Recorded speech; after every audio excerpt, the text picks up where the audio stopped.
આવતા પદયાત્રીઓ માટે સેમોદરા ગામે સેવા કેમ્પનું આયોજન કરાયું। રાજસ્થાનના રણુજા રામદેવરાના દર્શન માટે દૂર દૂરથી ભક્તો આવતા હોય છે, ત્યારે ગુજરાતમાંથી અનેક ભક્તો પગપાળા રણુજા રામદેવરાના દર્શન માટે જતા હોય છે।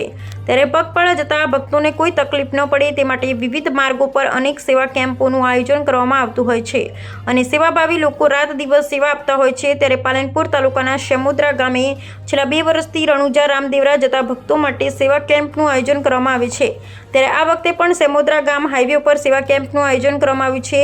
આ સેવા કેમ્પમાં ચા, પાણી, નાસ્તો, મેડિકલ સેવા, જમવાનું, નાહવા ધોવાનું તેમજ રહેવા માટેની વ્યવસ્થાઓ કરવામાં આવી છે। ભક્તોને કોઈ પણ તકલીફ ન પડે તે માટે ગામના સેવાભાવી લોકો 24 કલાક અહીંયા સેવાઓ આપતા હોય છે।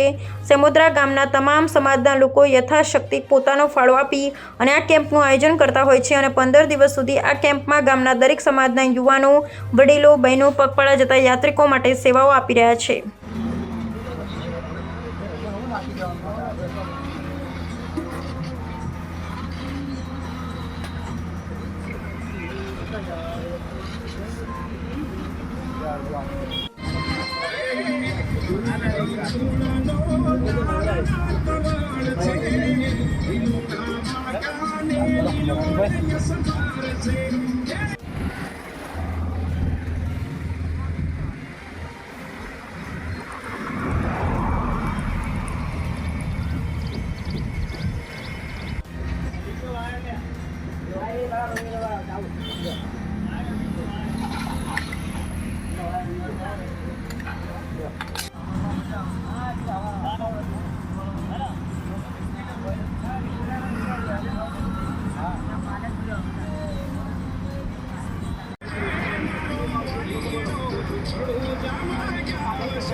ये भांग शेरे